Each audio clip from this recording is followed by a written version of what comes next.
Akkam jirtu hordoftoota jaalal dhugaa nagaa fi fayyaan bakkuma jirtanitti isiniif haa ta'u isiniin jedha. Wantoonni dhiironni dubartootatti hin himne maal faa yookaan ammoo iccitiin dhiiraa maal faa kan jedhu wajjin ilaallaa hanga xumura sagantaa kanatti akkana wajjin turtan ammumarraa kabajaan isin gaafadha. Viidiyoo kana waan viidiyoo kana irra jiru barreeffamaan argachuu barbaaddan www.jalaldhugaa.com jettanii linkii armaan gadii kanarraa barreeffamaan dubbisuu ni dandeettu. Wantoonni dhiironni dubartootatti hin himne yookaan ammoo iccitiin dhiirota maal faa. Dhiironni akkuma dubartoota wantoota dhoksan yookaan ammoo ofii isaanii keessatti qabatanii dubartootatti hin himne ni qabu. Dubartootatti himuu dhabuu danda'an keessaa tasgabbii dhabu.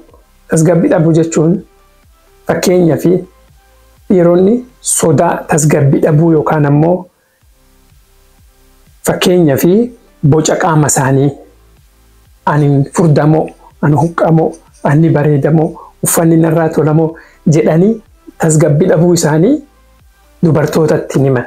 Yookaan ammoo haala miira isaanii keessa jiru baasanii tasgabbii dhabuun nama gaariidha moo annan bada jedhanii yaaddoo qabaachuu dhabuu isaanis dubartootatti hin dubbatanii. Saaxila miiraa dhiironni yeroo baay'ee akka miira isaanii dhoksan waan barsiifamaniif ijoollummaa irraa jalqabanii saaxila miira isaanii hin dubbatanii. Waa'ee gadda isaanii, waa'ee sodaa isaanii, waa'ee dhiphina qabaachuu isaanii dabarsanii dubartootatti hin himanii.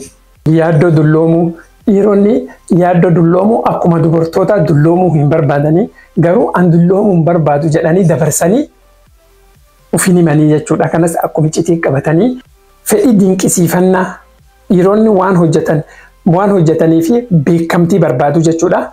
Fedhii dinqisiifannaa kanas dabarsanii ana bara kana dinqisiifamuu barbaada jedhanii of hin himanii.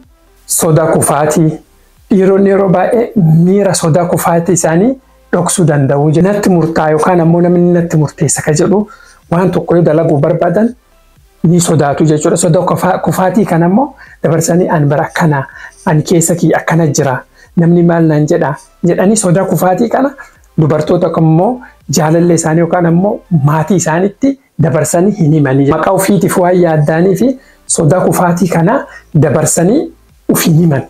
Ani sila waan kanuu dalagee ni kufamuun kufuu jedhu sodaa qaban hin dubbatanii. Dhiironni yeroo baay'ee kophaa isaanii taa'uu barbaadu jechuudha.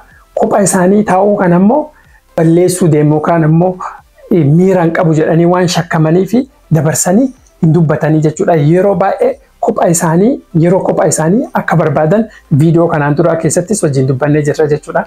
Fedhii dhiiraa keessaa tokko bilisaanii kan waan tokkollee keessa hin jirre yeroo kophaa isaanii kennuufiin yookaan ammoo miira isaanii dubbatan jechuudha. Dhiironni kophaa kiyya taa'uu barbaada jedhanii dubartoota dabarsanii of hin himanii jechuudha. Dhiironni yeroo baay'ee filannoo jaalalaa keessatti sodaa qabaachuu danda'u jechuudha.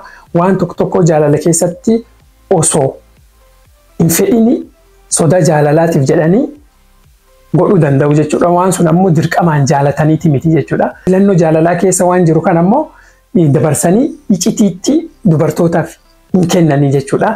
Filannoo jaalala isaanis sadarkaa dhiphinni isaanii jechuudha. Sadarkaa dhiphinni isaanii dhiironni jaalalli isaanii yookaan ammoo dubartoota dabarsanii hin himanii. Qooda sadarkaa dhiphinni isaanii dabarsanii nama biraatti himan ofii isaanii dhiphatanii keessa dabru filatuu kan jedhudha. Kanaafuu dhiironni sadarkaa dhiphinna isaanii sammuun isaanii maal akka irra jiru dabarsanii of hin himanii jechuudha. Dhiironni miidhaa dabarsanii dubartootatti yookaan ammoo nama biraatti hin himanii jechuudha. Iccitii isaaniiti miidhaa suni ofii isaaniitii qabatanii dabruu barbaadanii jechuudha. Miidhaa kanaan dura isaan irra gahe miidhaa muuxannoo jiruuf jireenya keessatti isaan irra gahe dabarsanii an bara akkanatti miidhamee an akkas tahee jedhanii of hin saaxilanii jechuudha. Kanaafuu dhiironni waan kana ofii isaaniitii qabatanii yaaddoo maallaqaa dhiironni karaa dinagdeetiin yaaddoo maallaqaa qaban ofii isaaniitii qabachuu barbaadu malee dabarsanii dubartootatti yookaan ammoo nama biraatti of hin himanii jechuudha.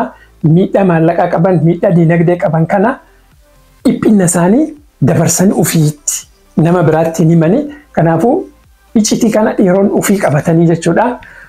Maarree hordoftoota koo filannoon nama hundaatu garagara haa ta'u dhiironni wantoota armaan olitti tuqe kana akka hiicitiitti qabatanii ofii isaaniitii deemanii ni jechuudha. Marree viidiyoo kana barreeffaman argachuu barbaadan www.jalalugaa.com kan jedhu linkii asii kanarra argachuu ni dandeettu.